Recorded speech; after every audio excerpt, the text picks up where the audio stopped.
एक आदमी का होंठ जला हुआ था। किसी ने पूछा कैसे जला। आदमी ठंडी आह भरकर बोला, यार तुम्हारी भाभी कल मैके जा रही थी तो मैं उसे छोड़ने रेलवे स्टेशन गया था। जैसे ही ट्रेन ने हॉर्न बजाया तो मैंने खुशी के मारे ट्रेन का इंजन चूम लिया। सरदार जी की शादी हुई और हनीमून मनाने के लिए कश्मीर चले। जब एयरपोर्ट पहुंचे तो लोगों ने पूछा कि सरदार जी बीवी कहाँ है। सरदार जी कहने लगे, वो घर पर है, उसने पहले से कश्मीर देखा हुआ है। डॉक्टर, क्या मसला है आपका। मरीज, बहुत पतले मोशन लगे हुए हैं। डॉक्टर, कितने पतले। मरीज, बहुत पतले। डॉक्टर, फिर भी बताओ ना कितने पतले। मरीज, डॉक्टर साहब इतने पतले कि आप इससे गोलगप्पे खा सकते हैं। डॉक्टर, लख दी लानत है कमीनिया। दो पठान भाई आपस में लड़ रहे थे। एक बोला, गुल खाना हम तुमको एक मुक्का मारेगा तो तुम मुल्तान जाकर गिरेगा। दूसरा बोला, जामाड़ा हम तुमको एक लात मारेगा तो तुम कराची जाकर गिरेगा। एक पंजाबी भाई जो कि बड़ी देर से खड़ा दोनों की लड़ाई देख रहा था, वो आगे बढ़ा और अपना बैग कंधे पर लटकाते हुए बोला, ए भाईजान एक निक्का जिहा ठुड्डा मेरे मारियो, मैं बस गुजरांवाले तक जाना है। मियाँ बीवी में बहस छिड़ गई कि इनका बेटा ज्यादा प्यार किससे करता है। तय पाया कि छुपकर बच्चे को पत्थर मारते हैं। अगर वो बोला हाय अम्मी तो अम्मी जीती, और अगर हाय अब्बू कहा तो अब्बू जीते। दरख्त के पीछे छुपकर बच्चे को पत्थर मारा तो बच्चा बोला, ओए कौन बेगैरत है, कोई कमीना सामने ते आवे। एक लड़का कोको कोला सामने रखे हुए उदास बैठा था। इसका दोस्त आया, कोको कोला उठाकर पी ली और पूछा, यार तू इतना उदास क्यों बैठा है। लड़का बोला, यार आज का दिन ही मनहूस है। सुबह बीवी से झगड़ा हो गया, वो मैके चली गई, रास्ते में कार खराब हो गई, ऑफिस लेट पहुंचा तो मालिक ने नौकरी से निकाल दिया। अब खुदकुशी करने के लिए कोको कोला में जहर मिलाया तो वो भी तू पी गया। एक सरदार दांतों वाले डॉक्टर के पास गया तो डॉक्टर बोला, आपका दांत निकालना पड़ेगा। सरदार, कितने पैसे लगेंगे। डेंटिस्ट, 250 रुपये। सरदार बोला, 50 रुपये ले लो और थोड़ा सा ढीला कर दो, निकाल मैं खुद लूंगा। बीवी, मैं सोच रही हूँ आपके साथ लंदन या दुबई घूमने जाऊं, कितने पैसे लगेंगे। शोहर, एक पैसा भी नहीं लगेगा। बीवी हैरानगी से, वो कैसे। शोहर, क्योंकि सोचने के पैसे नहीं लगते।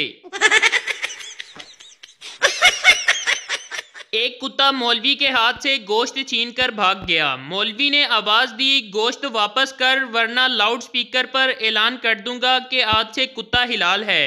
कुत्ता वापस आया और बोला, ये ले अपना गोश्त, आज से तेरा मेरा मजाक खत्म है।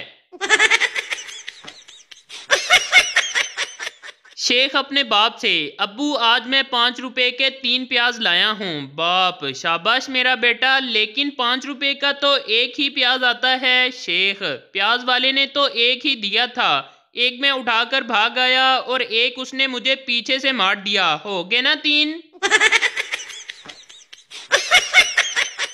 पप्पू दरिया में गिर गया, डूबते हुए इसके हाथ में मछली आ गई। पप्पू ने मछली को पकड़कर बाहर फेंक दिया और बोला, मौला खुश रखे, जाओ तुम अपनी जान बचाओ, हमारा अल्लाह वारिस है।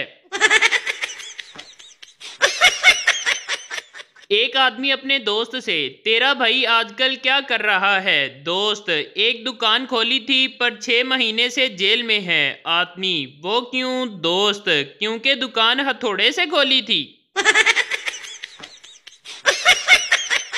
लड़की वाले, हमने अभी अपनी बेटी का रिश्ता नहीं करना, वो पढ़ रही है। लड़के वाले, तो हमारा लड़का कौन सा काका है जो इसकी किताबें फाड़ देगा। एक शख्स की मरते वक्त वसीयत, बेटा तुम डिफेंस वाले 15 बंगले ले लेना। छोटे बेटे से बोला, बेटा मैं तुमसे बहुत प्यार करता हूँ इसलिए तुम्हें गुलशन वाली 20 कोठियाँ दे रहा हूँ। और बेगम से कहा कि सदर वाले 11 फ्लैट तुम्हारे हुए। पास खड़ी नरस बहुत मुतासर हुई और उसकी बीवी से बोली, आप कितनी खुशकिस्मत हैं कि आपके शोहर इतने अमीर हैं। बीवी तंजिया अंदाज में बोली, कहाँ का अमीर, ये साला दूध वाला है और अपने गाहक बता रहा है। शीदा और इसका छोटा बच्चा। अब्बा क्या हम जहाज में बैठकर अल्लाह मियाँ के पास जा सकते हैं? शीदा, बेटा अल्लाह मियाँ के पास तो हम कार में भी बैठकर जा सकते हैं, लेकिन शर्त यह है कि कार तुम्हारी अम्मी ड्राइव कर रही हो। एक शेख ने बकरा ईद के 6 माह बाद ख्वाब देखा कि जन्नत में सब बकरे खेल रहे हैं मगर उसका बकरा बैठा हुआ है। उसने अपने बकरे से पूछा, ओए तू क्यों नहीं उठकर खेलता? बकरा बोला, शेख साहब मेरी एक टांग अभी तक आपके फ्रीजर में पड़ी है, मैं 3 टांगों के साथ कैसे खेलूं? क्लास में एक लड़की को सब फुफ्फी फुफ्फी कहते थे। तंग आकर उसने प्रिंसिपल से शिकायत कर दी। प्रिंसिपल, जो जो इस लड़की को फुफ्फी कहता है सब खड़े हो जाओ। एक लड़के के सिवा सब खड़े हो गए। प्रिंसिपल, शाबाश बेटा, तुम इसे फुफ्फी नहीं कहते? लड़का, नहीं सर, मैं तो पूरी क्लास का फुफ्फा हूँ। एयर होस्ट, सर आप क्या लेंगे? मुसाफिर, मेरे लिए चिकन कढ़ाई, कोरमा, मटन कढ़ाई ले आए। एयर होस्ट फैसलाबादी थी और बोली, सर ए जहाज है, तुहाडी फुफी दा वलीमा नहीं। एक आदमी गली में जा रहा था कि अचानक आवाज आई, रुक जाओ। आदमी रुका ही था कि इसके आगे एक ईंट आकर गिरी। इसने अल्लाह का शुक्र अदा किया। कुछ दिन बाद वो सड़क पार करने लगा था कि फिर उसे आवाज आई, खबरदार यहीं रुक जाओ। वो रुक गया। उसी वक्त एक गाड़ी उसके 1 इंच आगे से गुजर गई। आदमी को पिछला वाकया याद आ गया। उसने चिल्लाकर पूछा, कौन हो तुम? आवाज आई, मैं तुम्हारा निगरान फरिश्ता हूँ। आदमी डबडबाई हुई आंखें लेकर बोला, हजरत आप मेरे निकाह के वक्त कहाँ थे? एक लड़की ने सरदार से समोसा खरीदा। लड़का, सरदार जी समोसे में से लड़की का बाल निकला है। सरदार मुस्कुराते हुए बोला, तो भाई 10 रुपए में क्या पूरी लड़की निकलेगी? 3 सरदार पिकनिक पर गए। वहां पहुंचकर इन्हें याद आया कि पेप्सी तो घर ही रह गई है। तय ये हुआ कि छोटा सरदार वापस जाकर बोतल लाएगा और तब तक कोई भी समोसों को हाथ नहीं लगाएगा। छोटा सरदार चला गया और बाकी दोनों सरदार इसका इंतजार करने लगे। इसे गए हुए 1 घंटा गुजर गया, वो ना आया।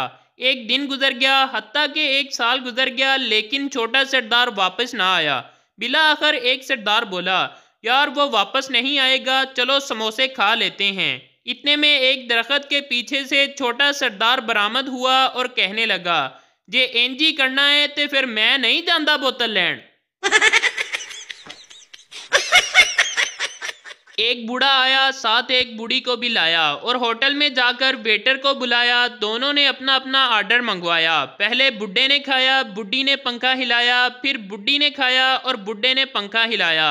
ये सब देखकर वेटर शर्माया और बोला, लैला मजनू तुम दोनों में इतना प्यार है तो खाना एक साथ क्यों नहीं खाया? इस पर बुड्ढे ने फरमाया, बेटा तेरा सवाल तो नेक है, पर हमारे पास दांतों का सेट सिर्फ एक है। एक सिख की मंगनी लखनऊ में हो गई। बारात जाने से पहले माँ ने बेटे को समझाया कि बेटा लखनऊ के लोग बहुत मुहज्जिब होते हैं, कोई ऐसी बात ना करना जिससे जट्टों की बदनामी हो। सरदार ने फर्मा बरदारी से पूछा, माँ जी मैं करना किए? माँ बोली, बेटा जब ससुर मिलने को आए तो कहना अब्बा हजूर आदाब, जब सास मिलने को आए तो कहना अम्मी हजूर आदाब। खाना खाने से पहले हाथ धोना, छोटे छोटे निवाले लेना और प्लेट में बिल्कुल थोड़ा खाना डालना।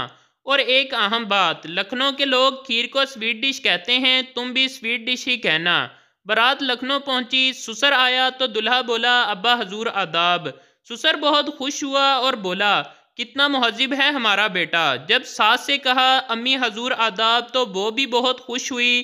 खाना खाने से पहले हाथ धोए, आदाब तनावल पर मेज़बान अश कर उठे। ससुर से रहा ना गया और बोला, भाई हमने तो सुना था कि सिख लोग बस गनवार ही हुआ करते हैं, मगर तुमने साबित किया कि हमारा बेटा तो बहुत ही मुहज्जिब है। दुल्हा जज्बाती हो गया और बोला, तुसी हाले तक तहजीब वेखी किथे है? डेले ते तुहाडे उदों पाटने ने जदों मैं खीर नूं स्वीट डिश कहना है। आदमी, पिछले 10 महीने से मेरी बीवी वजन कम करने के लिए घोड़ा सवारी कर रही है। दोस्त, कोई नतीजा निकला? आदमी, हाँ यार, घोड़े का वजन 10 किलो कम हो गया है। ये उस दिन का वाक़या है जब अब्बा जी ने मुझे बहुत मारा कूटा था। हुआ कुछ यूं था कि अब्बा जी ने मुझे बिजली का बिल जमा करवाने भेजा और मैंने उन पैसों से लॉटरी का टिकट खरीद लिया जिसमें गाड़ी इनाम में रखी गई थी। जब घर पहुंचकर अब्बा जी को सूरत हाल बताई तो बहुत मार पड़ी, लेकिन अगले दिन जब सुबह सब सो कर उठे तो दरवाजे पर खड़ी गाड़ी देखकर सबकी चीखें निकल गईं। सबसे ज़्यादा मेरी चीखें बुलंद थी क्योंकि गाड़ी वापडा वालों की थी जो मीटर काटने आई थी और अब्बा जी ने दोबारा फिर मुझे कूटा। बाबा, बेटा क्या काम करते हो? लड़का, बाबा जी मैं बुलाई का काम करता हूँ, लोगों को गुनाहों से बचाता हूँ। बाबा, क्या मतलब है तुम्हारा? कौन सा काम करते हो? लड़का, लोग टीवी देखकर गुनाह करते हैं, घरों में एसी लगाकर जहन्नम की गर्मी को भूल जाते हैं, रात को एसी लगाकर अल्लाह की याद से गाफिल होकर सुकून की नींद सोते हैं, रोशनियां करके कब्र के अंधेरे को भूल जाते हैं, मोबाइल चार्ज करके नामहरम से मोबाइल पर आशिकी करते हैं। मैं उनको ऐसा करने से रोकता हूँ। बाबा, वो कैसे? लड़का, बाबा जी मैं वापडा में हूँ। बाबा, लख दी लानत होए तेरे ते। दो दोस्त आपस में लंबी लंबी छोड़ रहे थे। मीदा, मेरे दादी का इतना बड़ा फार्म हाउस था कि घोड़ी का बच्चा एक सिरे से चलता और दूसरे सिरे तक पहुंचते पहुंचते जवान हो जाता। शीदा, मेरे दादा के पास इतना बड़ा बांस था कि जब बारिश नहीं होती थी तो लोग उनके पास आकर कहते थे तो वो बादलों को इधर उधर से इकट्ठा कर देते तो बारिश होने लग जाती। मीदा शीदे से बोला कि तुम बिल्कुल झूठ बोल रहे हो, वो इतना लंबा बांस रखते कहाँ थे? सीधा, तुम्हारे दादा के फार्म हाउस में।